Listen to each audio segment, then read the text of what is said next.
Uh, Very excited today. We have a first time guest. Hopefully, he'll be with us a few more times this year. But we have Benson Juarez today. Hello, Benson. Hello, thanks for having me. Absolutely. And as you guys know, Jeff Johnson, as always, is here again. And whenever we have a newer guest, we really want to take a little bit more time for everybody to get to know Benson. And Benson, why don't you tell us a little bit about your personal life, also your business, and then how you might be able to help people that are listeners of this webinar. Awesome. Thanks, Wade. I appreciate it. Thank you, Jeff and David, for having me. Benson Juarez, I'm a real estate investor and one of the co-founders here of Privy. We're a real estate investment software company. I've been personally investing for over 20 years. Started way back in 2002. I was active duty military at the time and started to think about what I was going to do after I got released, and real estate was what I chose. And so ever since then, I've been looking for ways of kind of automating and taking what we do on a manual basis every day as investors. I'm also a licensed agent, and layering in some automation. And so I have an opportunity right now to kind of show you how you might leverage data and algorithms and automation in your business to get better deals, to comp out properties more quickly, to find better opportunities, and also really understand local market data. I'm going to share my screen real quick here. It'll stop the other share. And I just want to give you guys a taste here of what is possible when you do leverage data. Privy operates nationwide. One of the things that makes us unique is that we actually have direct to MLS data. I know there's a lot of people here that are doing business in the Texas market, which is a non-disclosure state. And we do have MLS data in the top four MSAs. So Dallas, Fort Worth, San Antonio, Austin, and Houston. So if you're not a licensed agent and you're having trouble getting real sales prices on homes, which in a non-disclosure state is a definite roadblock, you don't have to search the internet for hours trying to comp out a property. You can leverage our direct to MLS data contracts. We've already negotiated these. They're in Privy. The other thing that we track in Privy is what's called investor activity. Many of you are probably doing flips. Maybe you're doing rental properties, but everybody loves to get a discount. And what I tell people is the easiest way to get a discount on a property is to find that house that's unrenovated or it's in a distressed situation that's down the street from a house that was just fixed and flipped and sold yesterday. Now we track that data nationwide. So if you ever are thinking, maybe I want to do some stuff outside of the Texas market, this is a really great way to have nationwide data where you can see what other investors are doing in markets all across the US. But we will focus on the Dallas market today because I think that's most relevant for you. And maybe you are thinking about doing something that's not in your own backyard, or maybe you're thinking about, your next flip. Where should you be targeting leads? Where will you find the most viable deals? And the best way to do that is just to see what other investors are already doing, right? This is a comparable driven business. And so when we look at the map here, we can see that obviously there's a hotbed of activity here in the Dallas Fort Worth area. San Antonio has significantly less. Houston is actually more than Fort Worth and Dallas, which is interesting because I'd say maybe 2 or 3 years ago, like it was all right here, but Houston has really started to bubble up when it comes to the amount of investor activity. But let's say I like Dallas and I'm thinking, okay, well, where should I be pulling lists from? Where should I be telling my agent to look for deals? Where should I be driving for dollars, or however you do lead gen? You can let the data lead you. So if you're thinking several steps ahead, and I call this strategy the reverse REI strategy. You don't just target areas based off of convenience, where you live, where you work, where you grew up, or what's comfortable, what you think Go to where the ingredients are that you need to assemble a deal. So if I'm thinking about where am I going to be able to find a property where I can use the comparables to maximize my after repair value and not have to lowball offers, because who wants to go waste a bunch of time submitting lowballs in an area where there's not a bunch of investor activity happening. But if I am targeting an area like Cedar Crest down here, I can drill down and I can see what actual investors are buying properties for, what they're selling them for, what percentage of ARV they're buying them at. So every one of these properties is a flip. These are the comps that we're going to be able to use to maximize that ARV and comp out a property and really understand what percentage of ARV we need to be at so that we can go get that loan we need. If we're uncertain about ARVs, then you're kind of more loose on your offers. But if I know that an investor down the street did a property to flip, this is our comparative market analysis. Our Privy system is pulling data and it's actually comping out every single property for you.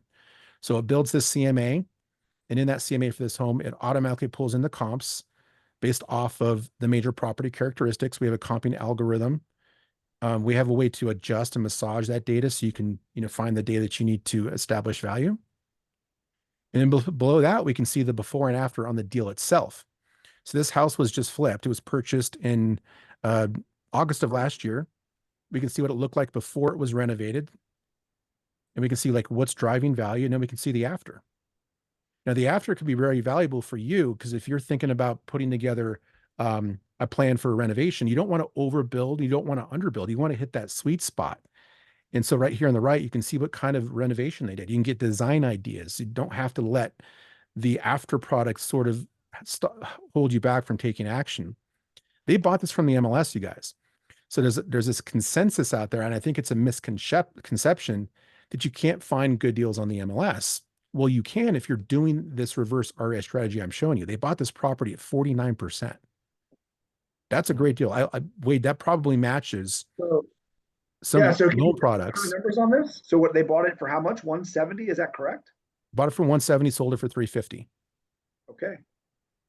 So they had an $180,000 gross profit. We don't know what they spent, right? So we can't tell you their net because there's no publicly available data that will allow that. But fortunately for us, we typically measure deals on a gross percentage of ARV basis anyway, right? So you probably have a loan product that's like, okay, if you can buy a property all in for 70%, then, we'll give you this rate, this loan program. But we can see what other investors are doing. Other thing that's valuable for people out there is how long are our projects really taking? Because we have to factor in interest when we look at our ROI. And if we think it's going to take 60 days to do a construction project, but it's taken everybody else 247 days, well, that's 4 times longer than what we are thinking. So we want to be realistic about hold times, and data can help us understand that. And then we got some other data down here that is about, assessors records, who owns these properties and such. So we can get really good information about what's happening on the ground. So we understand what our competition is doing. And then we can actually reverse engineer this to find properties we can buy. So we've got a patent on our reverse comping system that will look for opportunity that you can buy right now. And these are just some of the properties that are available that could be good flips based off of investor activity that's already happened. Let's see if we can find something that looks interesting here. This is great. So you can look at, just to be, just to make a, you can look at the area and what flips have already happened. So you can, okay, this is what somebody paid for the property. This is what somebody sold it at with real data. Like, that's accurate data. You can see before and after, so you can see what they did. You can help build that, which can kind of help build your scope. And then you come back to it and say, okay, now I want to find a deal. Where do I go hunting? Right. And then you pull it. And you can click one button. And what it does is it eliminates anything that's listed that isn't a deal based off the data. Right. So we're comping these out for you, and we're looking for margins. So this property's for sale for $299. It just came on the market. You can see here that this property is in decent shape. It isn't, really distressed. It's just, grandma's house, right? You scroll down here to the comparables, and you can see here that it found 3 comps that support that this property has a percentage of ARV lower than 75%. Now, that percentage, you can choose where it needs to be. But the most recent flip that's a comp of this house that is also a 4.2 just sold for 460. So this house at asking price, without even asking for a discount, is at 65% of the ARV.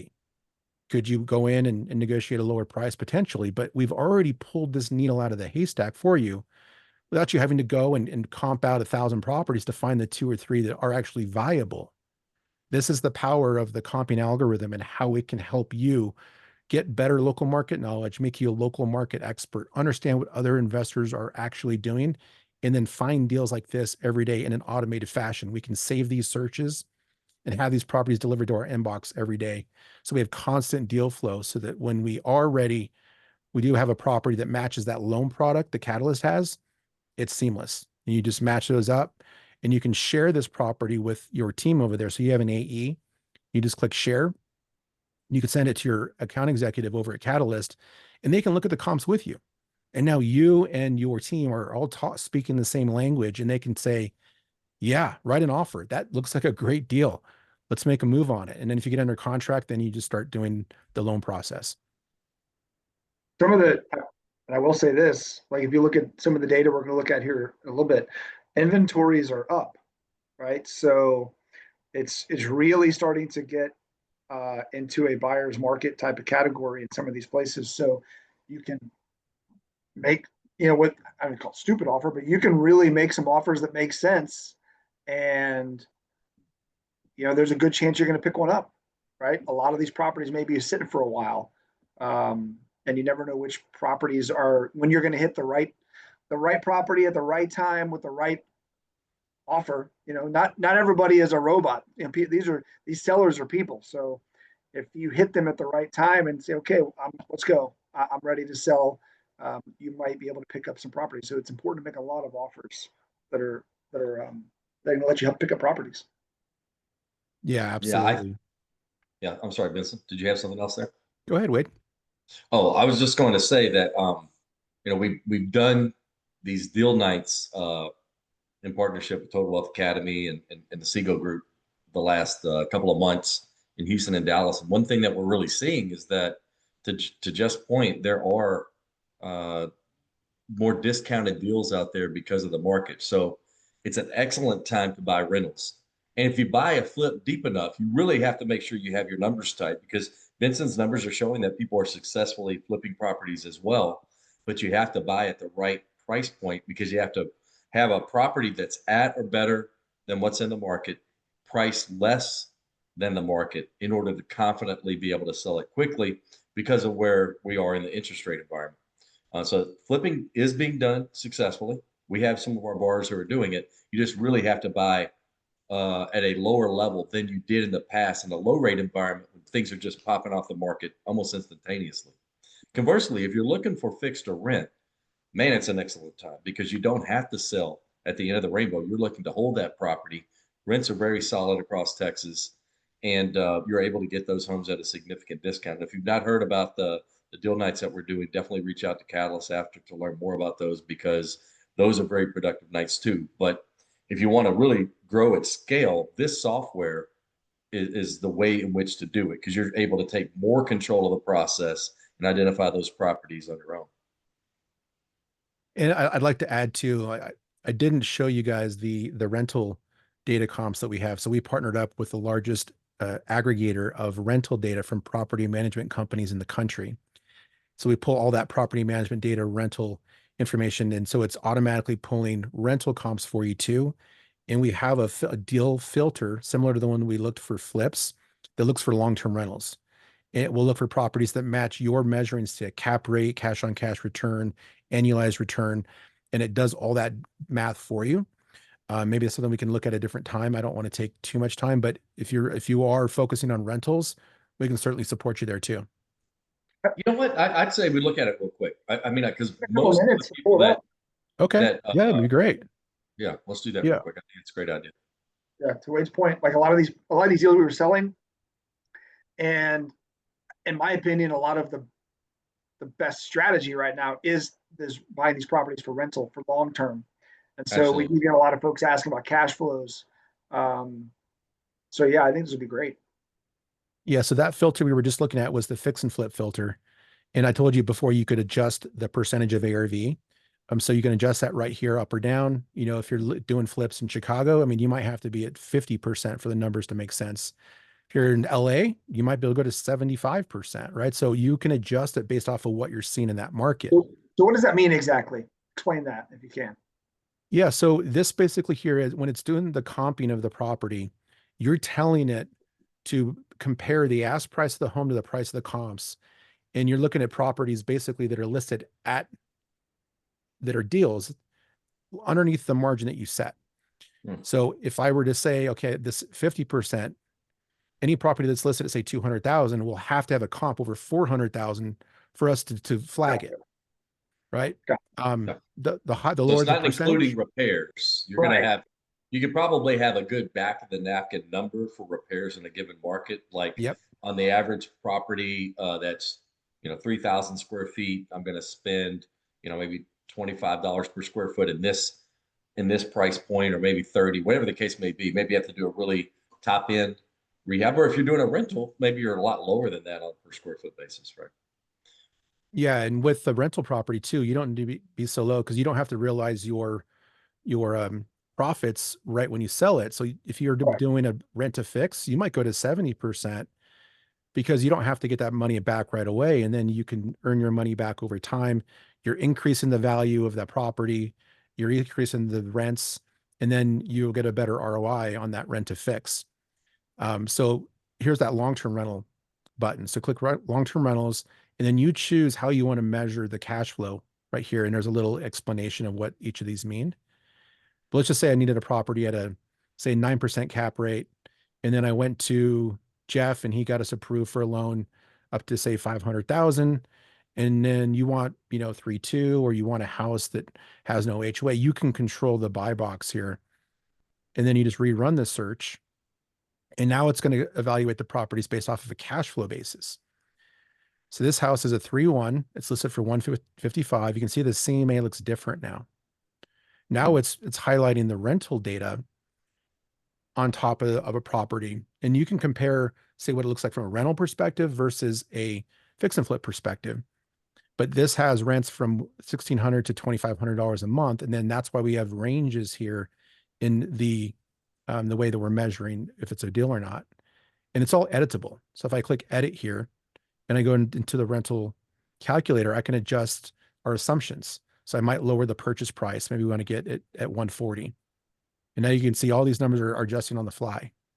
Maybe I'm going to put down Cash flow number in there 30%. somewhere? Sorry? Is there a monthly cash flow in there somewhere or no? We have annual. Annual? Okay. Yeah. So that's it. That net operating income 91. So okay, net cash flow 1 year. Net cash So, flow. all right. So it's basically if all these numbers are true, you look at this software and say, okay, this is basically a break-even situation right now. Yeah, I just want to be break even. Maybe you want to self-manage. Maybe we take out this and put zero here. Now they just jumped up significantly. Yeah. So there's Obviously a lot of investors are self-managing right now. Yep. So you lower that. Maybe you have you're in an area that's appreciating better than this. So we can adjust the appreciation, and now you can see the gross yield changes significantly because we have a higher rate of appreciation. If we're in the middle of Mississippi and it's lower, like it might not make sense to do a property unless you can get it at a really good discount. And then there's rents, and maybe you get Section 8 or something like that. So there's lots of things here that you can adjust on the fly, and it's all based off of real data. There's a lot of calculators out there that people have, and they're great.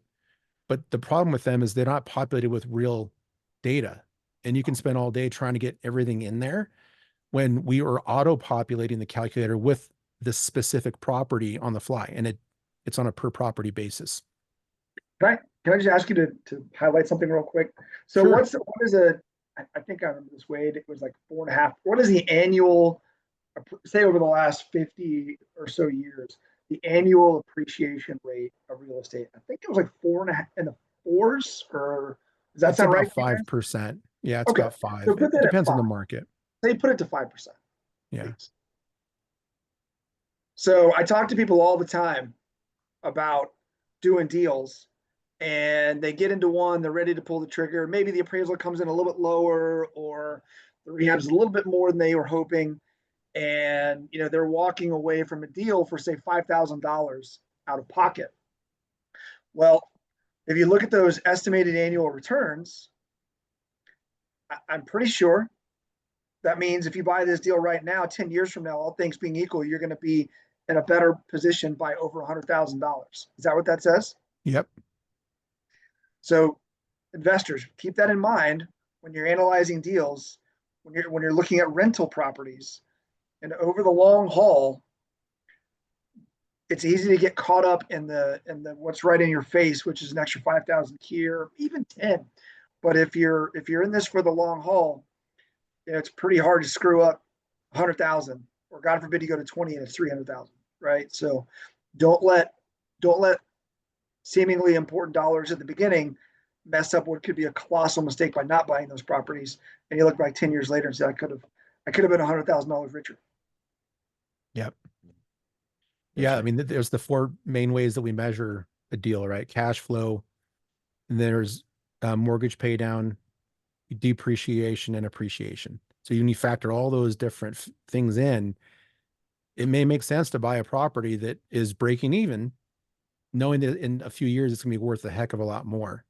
So there's definitely lots of different ways to view a rental property than just how much money's being put in your pocket. But you certainly want to break even so you're not coming out of pocket to hold a property. Right. So that's that rental thing. So if anyone is interested in that, we can talk about it at the end. But thanks for letting me show the rental side of the business as well. Yeah, and we are users of Benson's product at the moment, and we really enjoy the product as well. There's a lot of different ways to use the data there. We use it in a wide variety of ways, but we're very excited with it, and we wanted to share his presentation because I think it's powerful, and I think it can really help a lot of people out. So thank you very much, Benson. Yeah, Yeah, real quick, thank you, Wade. There's a question in the queue. Where do you guys get your tax information from? County records. There you go. So our data partner is First American Title, and they're helping us to extract all the public record data nationwide, and then it populates into Privy. Great. Yeah, that's great. Okay, anything else you want to tell them about your podcast real quick? Oh, yeah. Yeah, sure. I've got a really cool podcast. It's called the REI Hacker Podcast. So, a lot of us are hacking this business and hustling. And so I interview top producers. I interview experts in the space. Wade, that invitation still stands for you to be a guest on the podcast when you have some time. But I've done over 120 episodes now. So I've got people who are investors that are just doing cool things to people who own really cool, say like software companies, fund managers. I've got people who are mentors and coaches. So if you're interested in that thing and in investing in business and entrepreneurship, it'd be a great listen for you. I will say, of all the guests we've had, maybe you and Steve Davis have the best setup, right? You got the nice microphone and the background. It's I was like, I know I'm dealing with a professional when I see that for sure. Who's this Steve Davis guy? I need to look him up, figure out what he's got going on back there. Yeah, he's with Total Wealth Academy. He's a regular guest. Hopefully, you become as regular a guest as he is because he's on a couple times a year. Anyway. Yeah, you should have him on. He's good on yours. Yeah, he'd be a great guest for sure. Oh, awesome! I'll look him up. Yeah. Okay, so moving on to the next slide. Just a quick. Let's see. I think that'll be disclaimer for everybody. None of the information that Benson is providing or anybody on the Catalyst team has provided is meant to give specific investment advice. You must do your own due diligence, and none of the information here is intended to be direct advice on any investment or investments. We do have a lot of new people who signed up, so I'm going to deep dive our value proposition a little bit more than we normally do. I think because of Benson's reach, we have some more people out there today. So Catalyst is your one-stop shop for hard money and permanent financing loans. We are also real estate investors. We try to take that information and help you succeed by the experience, the successes and failures that we've had over the years, try to spread that to you. Been involved in thousands of transactions, and we have a unique model in that we have one loan officer and one credit pool for all the different short and long-term products that you would need. So the short and long-term products include conventional loans, both like if you want to do a primary purchase, primary cash out, which is a big thing people are doing right now to fuel their real estate investments, or if you want to do a DSCR loan or a no income doc loan to hold rentals, all of these products are available to you. And actually, we just got a new product, so that FICO score is low as 660.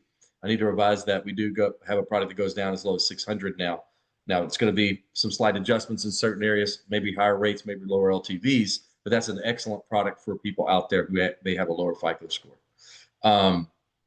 That's the main things I wanted to cover on our value proposition, and then we'll dive right in. Now, Benson, tell the group where you are physically? Where do you live? I live just outside of Denver. It's Outside of Denver. Okay. Colorado, Denver, Colorado. So we're in a really hot market too. Obviously you see some shifts, but I'm really interested to see what's happening in these Dallas markets or Texas markets. Yeah, sure, sure. So we are based in Houston, so we normally cover Houston first. And the Houston market is I would say arguably the most resilient in Texas since rates have gone up. It never had the big run up that Austin had or Dallas had. Those two had the by far the largest run up and massive appreciation. But Houston is just like it has been for decades, kind of steady. And so the numbers right now are pretty interesting. If you look at the average sales price year over year, basically flat, median basically flat. And that's better than a lot of the other markets that have had a pullback. But we are seeing an uptick in inventory. Pre-COVID, there were 4 months of inventory. Right now, there are 4.9 months of inventory. Now, that's still below that equilibrium point of 6 months that everybody talks about. But you also see that the days on market is still not as high as it was pre-COVID. So I think it's been pretty resilient despite the interest rate increases, but we are seeing that increase in inventory. So I do think, to Jeff's point earlier, there are some good opportunities to make offers and get a discounted price because sellers need to sell, and there aren't as many buyers at the moment. Jeff, anything to add on the Houston slide? Yeah, I took a look at the other markets. Houston has the lowest days on market. Months inventory, it's behind Dallas, meaning the lowest, but it's well ahead of San Antonio and Austin. And every month I look at the active listings and I see how that's growing significantly. However, the sales prices aren't changing. So people aren't necessarily dropping on the average sales price. Again, though, with 55,000 active listings, and it's a 30% increase, 27% year over year, which is a big number. That's what tells me there's a lot of opportunities. So even though the prices haven't dropped, there's just a lot more people that need to sell their homes right now. And so I think that's what brings the big buying opportunity. Yeah. And so the Benson, lease too. You go back, if you don't mind, real quick. Like you said earlier, Benson, you may buy a property that's got little to no cash flow, but if you look over 6 years, cash flows have gone up over $500 a month. Per year. So $500 a month per year over that time frame. Sorry. So 6 years out, the average price went from 1,800 to 2,300. So your increase is over $500 a month. So that's kind of what I was talking about, or what Benson was mentioning. You buy these properties, even if a low cash flow now, you're picking up appreciation. Someone else is paying a mortgage, and either through increase in leases here, or if rates drop, there's always a refinance market as well. At that point, you could pull some cash out and maybe buy another property and drop your payment as well. for sure. Jeff, what do you see on the Dallas slide? So Dallas I think this is the first time I've ever seen it. They have the highest median sales price at $450. Dallas is ahead of Austin. It is definitely, if you want to call it the boom market in Texas, this is it. Median sales price jump over COVID of 6 years. That is a 70% bump. That is pretty large. Listings are higher, right? Up 34%, but the prices, like I said, they're going up. Median are going way up. And then if you look up in like North Dallas, which is where a lot of these deals get done, like the surrounding counties in Dallas and the areas, that's where you're going to get a lot of your good cash flowing properties. Maybe not Dallas proper, but you get to Fort Worth or the other cities around it, and that's when you really can find some good deals out there. Benson, I have a question for you. When you think about the people who are currently signed up with Privy, which major metro here in Texas has the most people who are actively using your system? Is it Dallas, Houston, San Antonio? It's probably split between Dallas and Houston. Yeah. It was Dallas more than any place else, like significantly more, but it's starting to spread out.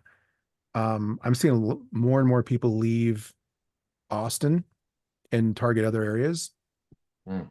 but definitely, and I showed you on the data where I said that Houston was really starting to pop based off of fix and flip activity.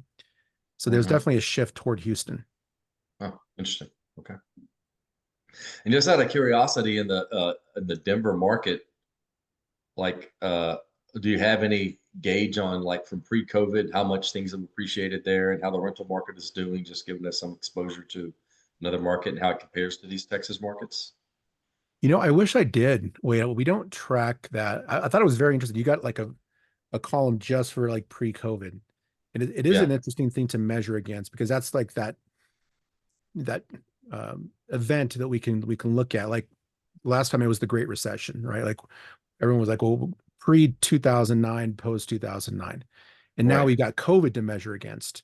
So I think it's a really good thing that you do for the audience here to give them something to compare it to, because year over Mm. year it makes sense, but when you have like, okay, this is an event that happened that really affected the market, what's Yeah. happened since then?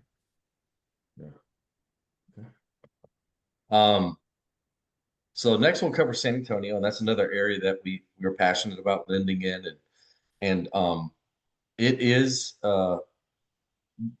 been one of the softer areas along with Austin in the greater Texas area.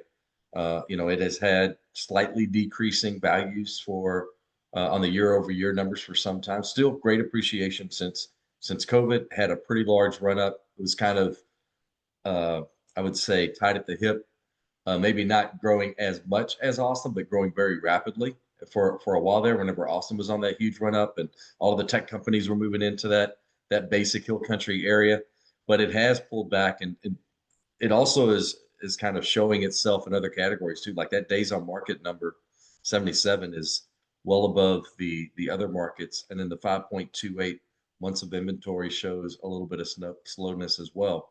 But all that being said, we are seeing very good fixed to rent opportunities there. We have a lot of fixed to rent investors who are doing quite well.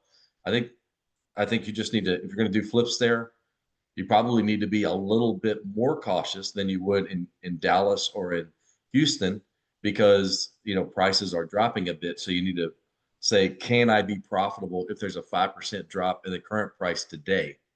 Because that does seem to be like a little bit of a trend there in San Antonio for some time. Now, if you happen to get fortunate and the market goes up 5%, then you just make more profit. But I think that is a good way of looking at it in San Antonio. To Benson's point earlier, you don't have to do that on the rentals because we know the market's going to eventually bounce back.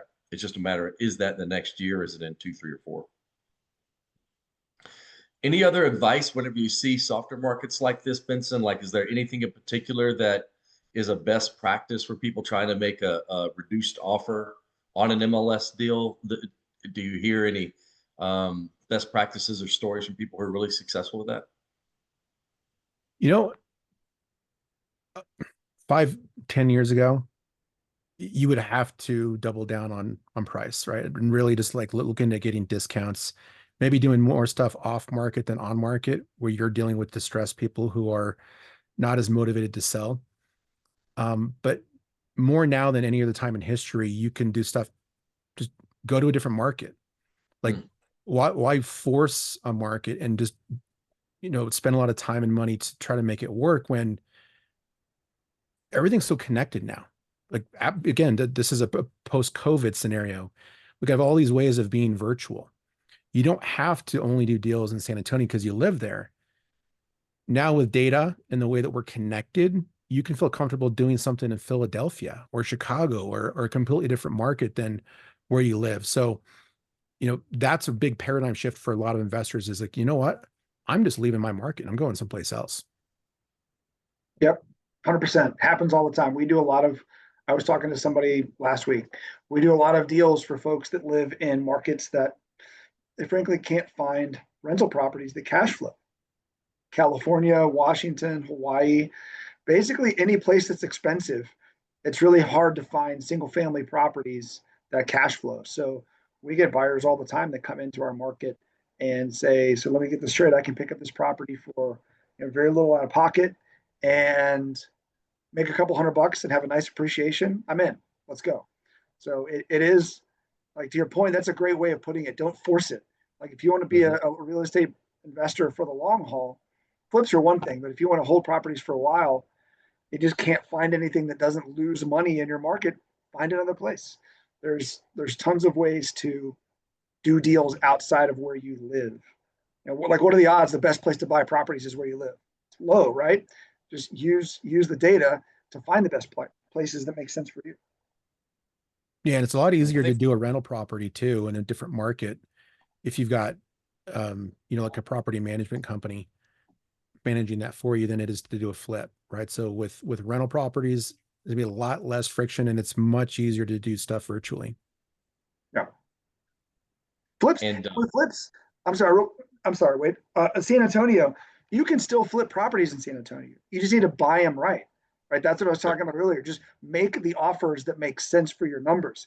If you're going to have to hold on to a property for 6 or 7 months, so be it. That's fine. Go in with your eyes wide open, but just account for that. Calculate your holding costs, and maybe give a little wiggle room, like Wade said, for the market to change a little bit, and make your offer.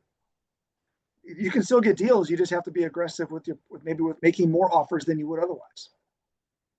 yeah, there's one couple who's been buying homes off the MLS and using Catalyst for hard money for a really long time, and they consistently get deals that are near 0 or 5,000 out of pocket, and they just buy a little bit further out. Like, they really like Dayton Liberty area, which is east of Houston, and I don't know exactly how far out your data goes, Benson, but I do know that if you're willing to go a little bit further outside of the county seat, the major metros, a lot of really good deals are out there. So, Benson, how far outside of these major metros does your data go? Well, it's nationwide data coverage. So the quality of data changes when you leave one of our direct to MLS coverage areas. So like in Dallas Fort Worth, that's Netrix, I think it's called, North Texas MLS. Mhm. Once you get out far enough, and if you switch to a different MLS that's more rural, then at that point you'll still have data, but it'll be county-based data and aggregated data from our data partners. So it's the quality isn't as good, but it's nationwide and it doesn't update as much. So if you're like right in Dallas, if a property sells, you'll know it within an hour and you know the actual sold price, and we'll have before and after pictures and everything. If you're out in El Paso, which we don't have direct to MLS data, then it would be once it records at the county, you'll know that it's sold, but you won't know the actual sold price in Texas because it's a non-disclosure state. So it really depends on where the MLS data coverage begins and ends. I see. Okay. So I don't know if maybe while we're going over Austin, you can let me know if a place like Galveston is included, or like Liberty or Dayton, or someplace that are like very close. I'm talking within 30 minutes of like a major metro. I'm just curious. Yeah.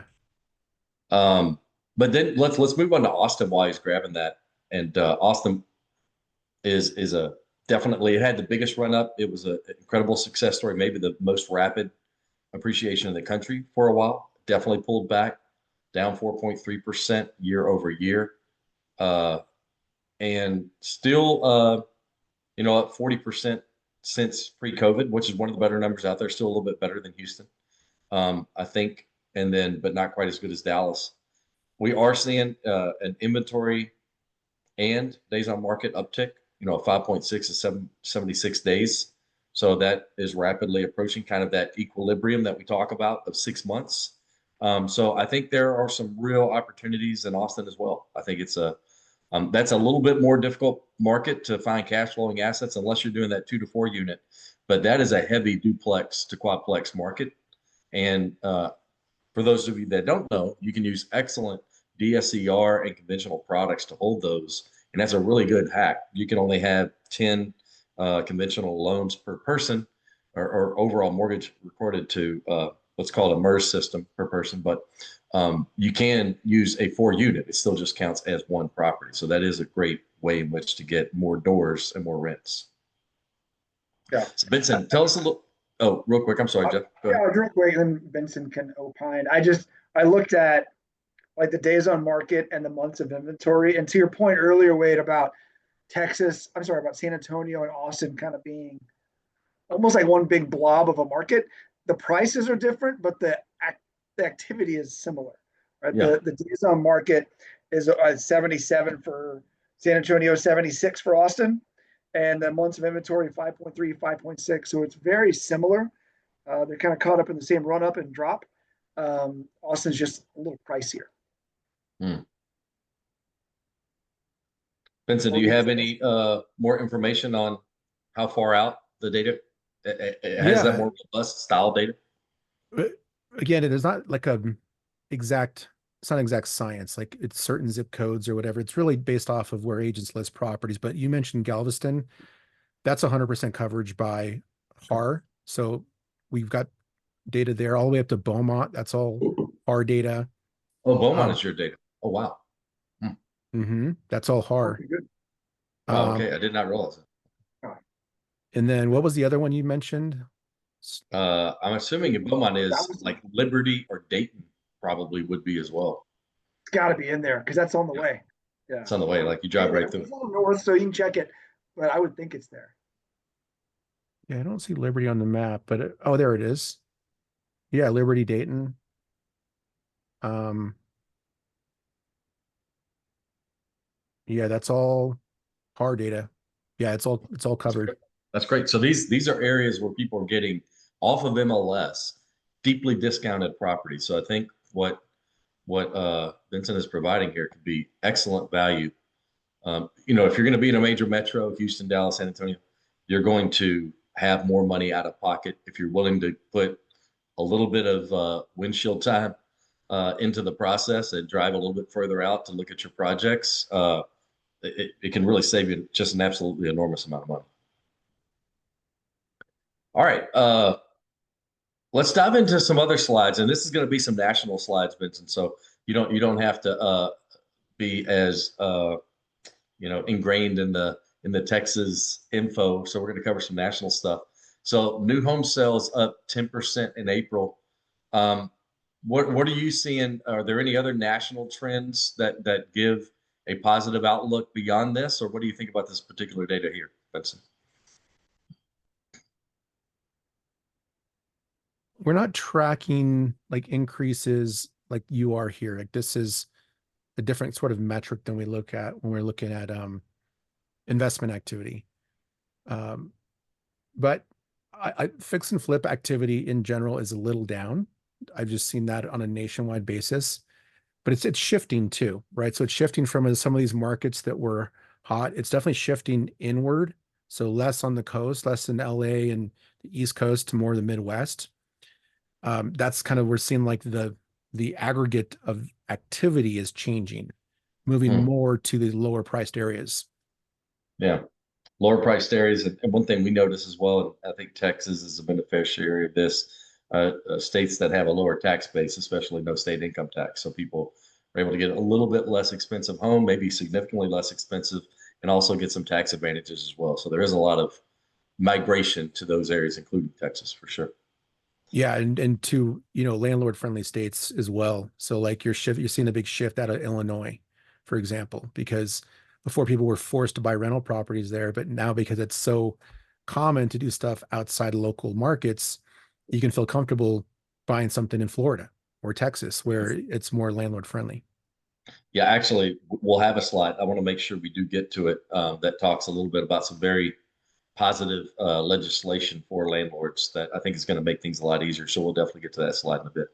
Yeah. Jeff, do you have any comment before this next slide? No, I was going to suggest like this is kind of similar to the last one, and like you said earlier, we don't have that much time, so I was going to suggest we skip this one because it's kind of more the same as the previous one and go on to the next. I thought this is interesting. I don't know, Benson, if you have any thoughts. So it's basically house sharing. So, and I personally know some people that do this or have done this. It's a report of households that share their house with an unrelated housemate, roommate, etc. I think it's interesting. I just look at the historical charts. In 2007, 8, when anybody could get a house loan, it was at its lowest, and then as it got more difficult, it got on the decline. COVID hits and it plummets, but it's starting to creep back up again. And I would think that as rates are a little higher, prices are a little higher, and affordability, given inflation, is strained right now. I would expect this number to grow significantly. I don't know what that does to the market necessarily, but I would expect until it becomes more affordable to own a home, I would expect these numbers to increase. Oh, I 100% agree with you. There's been an emergence of this concept of house hacking and then, co-living. And now there's a bunch of investors that are going and buying properties and not even, they don't evaluate them from a fix and flip perspective or just a standard rental perspective. They're thinking house hacking. So how much rent can they get per room? Or even in some cases, it's per bed, right? How much can I make per bed? And so there's a whole strategy, and it depends on which market you're in, because some markets don't allow for it, especially areas that have a homeowners association. But if you can find a property and add a bedroom to it, where maybe it was a 3-2 and you got this huge living room or unused dining room, and you take it to a 5-2, that could significantly change your cash flow when you just added additional 2 beds to that property. And it's becoming more and more common now because I mean, BlackRock for many years was telling people that everyone's going to be renters one day, right? And now I don't think they backed off that position a little bit now, but people are, it's less likely that they can afford homes. And so they're having to think about renting, and then also renting can be a challenge. So they're moving to these homes where rents are significantly lower and they just go there and sleep. So I think you're gonna see a lot more of this. Yeah. They often work in like shared spaces if they have to potentially work from home. Other people, of course, more than 50% of people have to go to an office or workplace or construction site or whatever the case may be. But to your point, they don't need a lot of amenities. They really just need a place to sleep while they're building up their nest egg, right? Very common. Yeah. All right. We always like to have a balanced perspective. So we did find this article from Newsweek that was talking about the listings and the sales and how the increase in listings, it's approximately, for example, in Texas, we have approximately 53% higher number than the state's historical average. Now, keep in mind, population's grown quite a bit. That is a big difference. So I don't know that number is a straight line comparison that the listings are up that much, but because the population is up significantly, so it's logical to have more listings. All that being said, I think those numbers are relatively in large part baked in there. And if you think how much rates have increased, we haven't seen big reduction in prices, especially in Houston and Dallas. I think that there's still this has been, we could have read an article like this every time since rates went up for the last couple of years.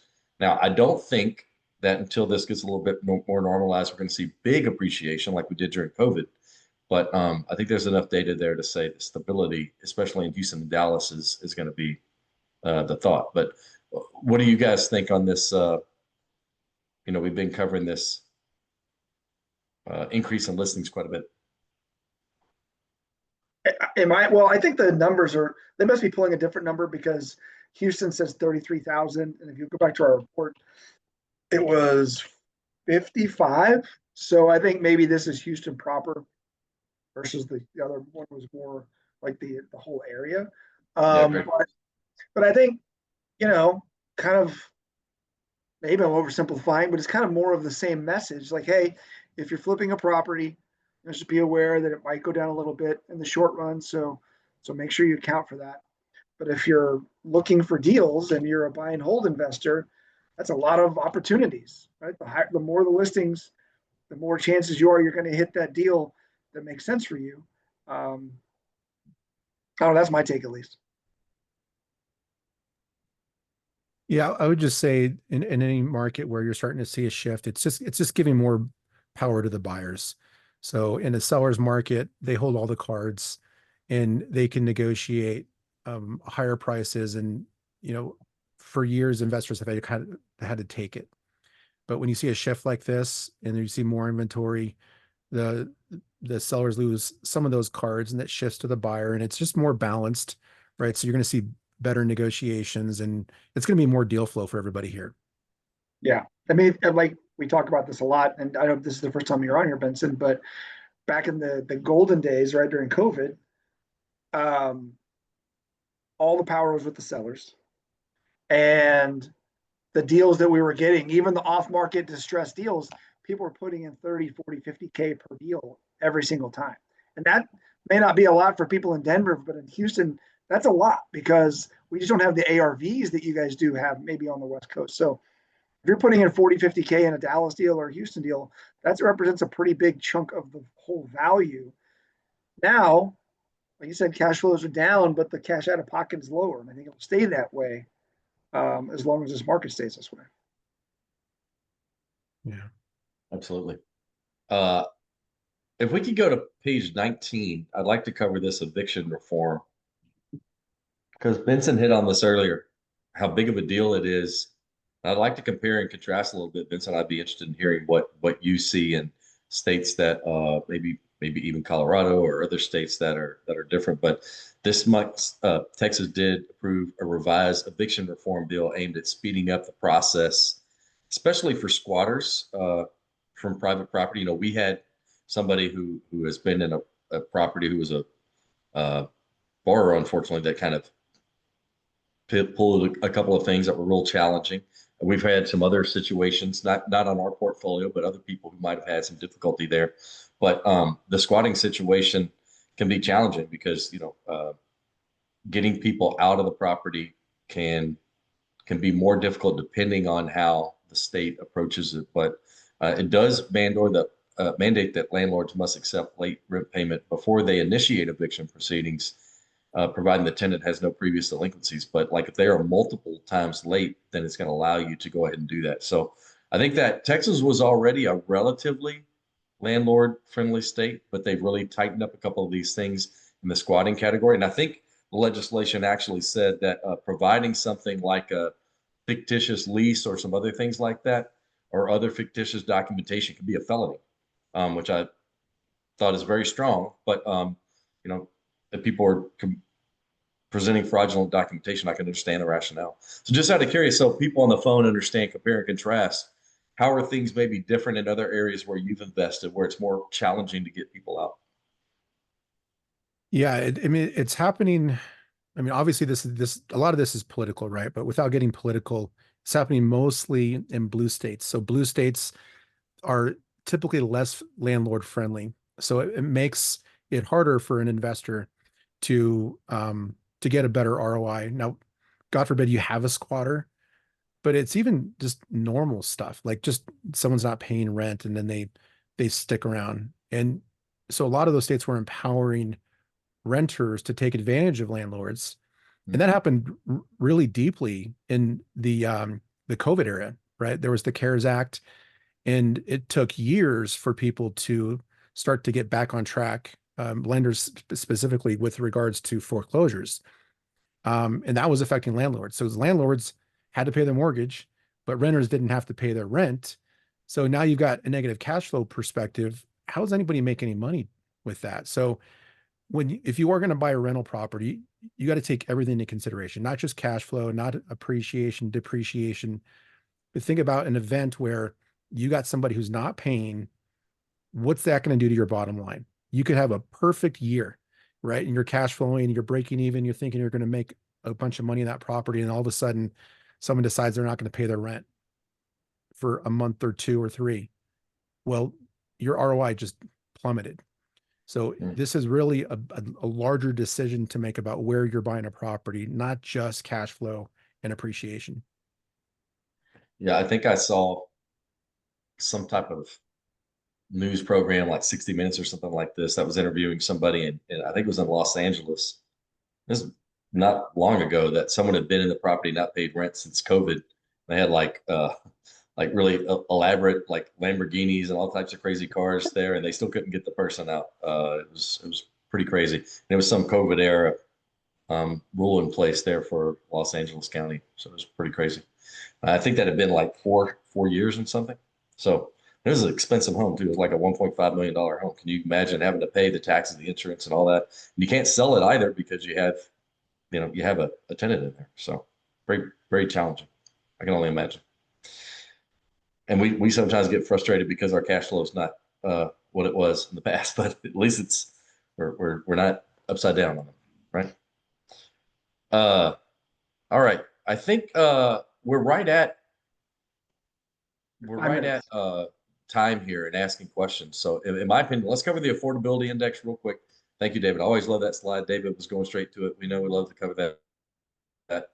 So let's look at the shifts, right?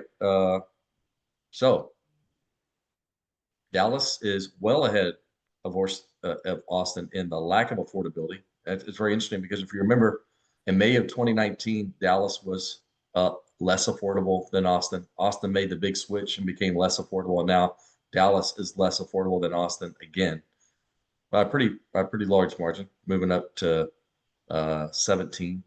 Austin 21, Houston still 29th. If you look at Houston, it's been relatively consistent, right in that 29, 30 spot.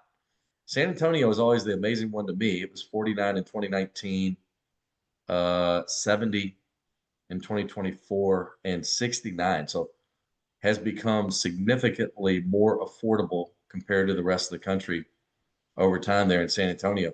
And I think one of the reasons that you really see that is if you look at the income, I've always been amazed by this.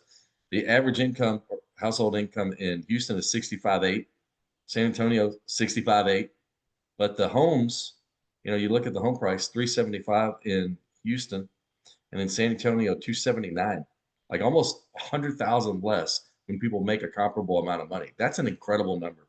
So I'm always telling people that look at investing in San Antonio, while there is a little bit of pullback there, I think over time, it's only logical that's going to go up over time because people can afford more of a home. Obviously, it's proven because with comparable income in Houston, the average home price is 100K more. So San Antonio, I think that is a real positive for that market over time. I look at, because we always talk about Dallas, and yeah, you're right. Like it's always on top of Houston. But if you look a little bit further down, that's a lot of Dallas suburbs on that list. Mm-hmm. So Irving, Plano, the incomes in those areas are really good because the pricing, I mean, the houses are not, you're not finding a lot of, maybe in Irving, but like you're not doing rentals in Plano. That's a 550. That's almost Austin territory. But then you go further down, Arlington 350, Fort Worth 350, Garland 325. So like I think it just tells me there are affordable deals in the DFW area, just maybe not Dallas proper. You got to move outside a little bit. And I'm not talking Oklahoma either. I'm talking just a little bit, right? Like I don't know, Dallas. I think Garland's pretty close, right? You used to live up there, Wade. I don't think Garland is very far. No, most not. No. All right, good info there. Real quick, we want to give. I think David may have a. Do we have any questions before we turn it over to Benson? I think we answered them in the chat. There was a couple that were answered in the chat. No worries. Okay, we got to those. So I think we may have a drawing if David is with us, where we can announce the winner. If not, we'll get the winner sent out to the list. But Benson, why don't you give everybody your information, best ways to reach you, and to link up with Privy. Awesome.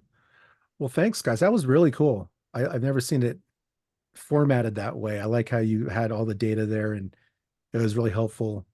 Love to do something like that for my markets. But yeah, so here's some of my information on the screen right here. I just gave David a link if anyone is interested. We have a spring special going on right now where you can get Privy for like $500 for the whole year for the whole country. But if you can get that, there you go.